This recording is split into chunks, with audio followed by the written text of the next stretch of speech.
Ain't going to buy, lousy market, never bought before. You go in and say, you aren't going to buy, are you? Now, you got to laugh about this. You know what I mean? Seriously, because some of you right now in this economy are sitting in the garage with the door closed and the car running, and it is not a pretty scenario.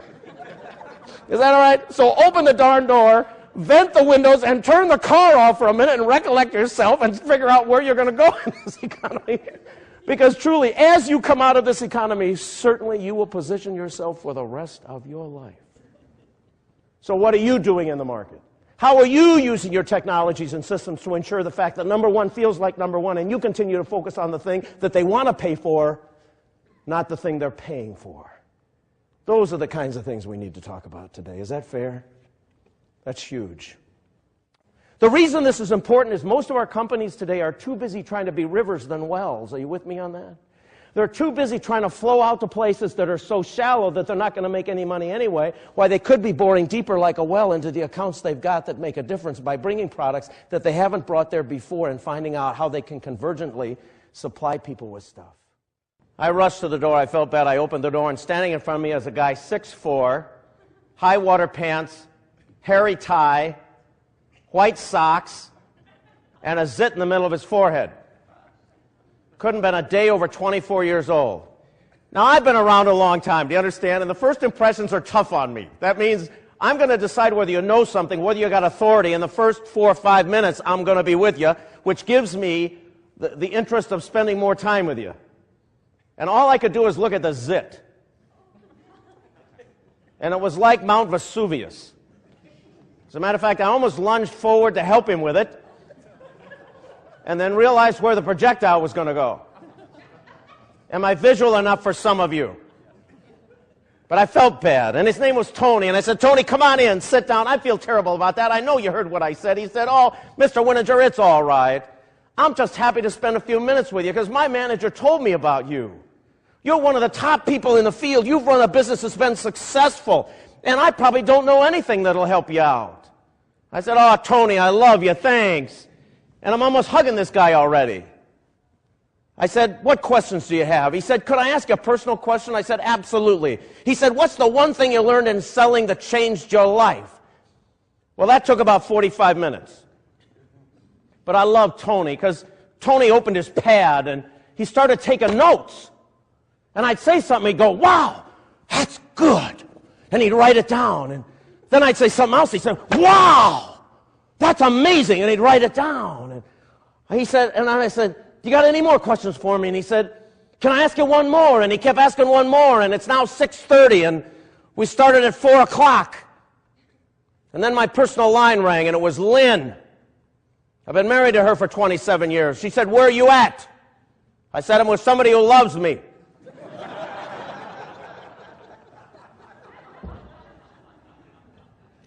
And then Tony felt bad. And I said, what do you feel bad about? He said, I'm taking up your personal time. I said, Tony, I don't get this interest at home. I don't arrive at home with people with pads in their hands of our 4 children lined up in front of the house by size and age, asking me how I changed the world and how I made life so easy for them. Do you understand? You're the best thing that's happened to me in a month and a half. And he said, well, you know, I ought to ask you something about my product. I said, you go right ahead.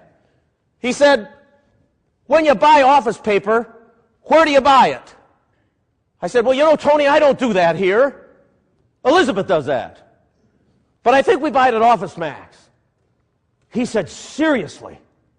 I said, yes. He said, you're joking me, aren't you? You really don't spend that kind of money on copier paper, do you? I said, well, no, I was joking. He said, you know, because companies like yours can't afford to pay that much for that paper.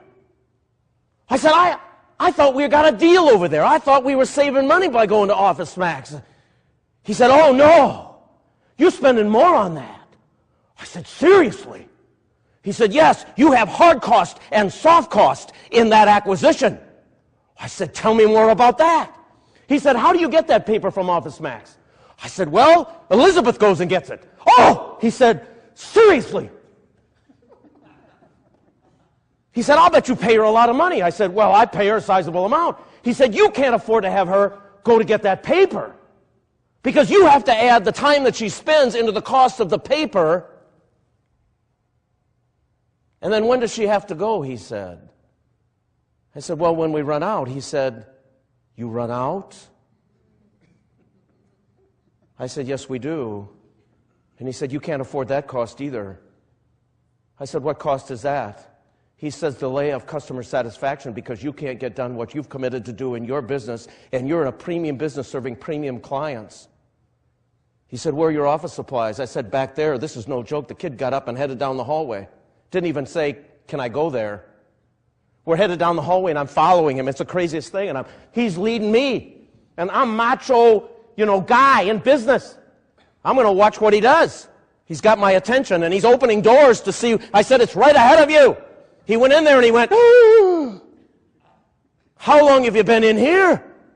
I said, well, we moved in about 8 months ago. He said, whoa, you need a little Tony help here. I said, okay. What are you going to do? He said, well, first of all, that goes down here, this goes over here, and I can't believe you're actually buying that stuff. If it's all right with you, I'll put together a custom acquisition document in my database. He pops out his Dell computer, opens it up, and he's got my name on there. And he starts barcoding stuff for my shelving. He says, Tony does 3 things for you. Number 1, I lower your cost while I'm charging you a fair price. Number 2, I ensure the fact that you never run out. And number 3, if you don't use it, I pick it up.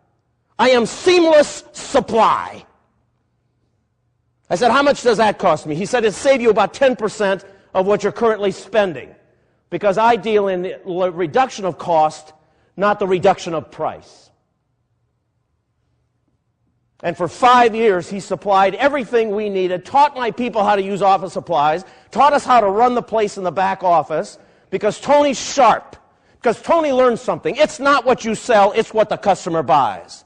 Tony understood it's not what he knows, it's what I want to know that makes a difference in our relationship. And most of us in selling are too busy talking about what we have to sell them, not what they're buying, to make a difference in a lousy stinking market.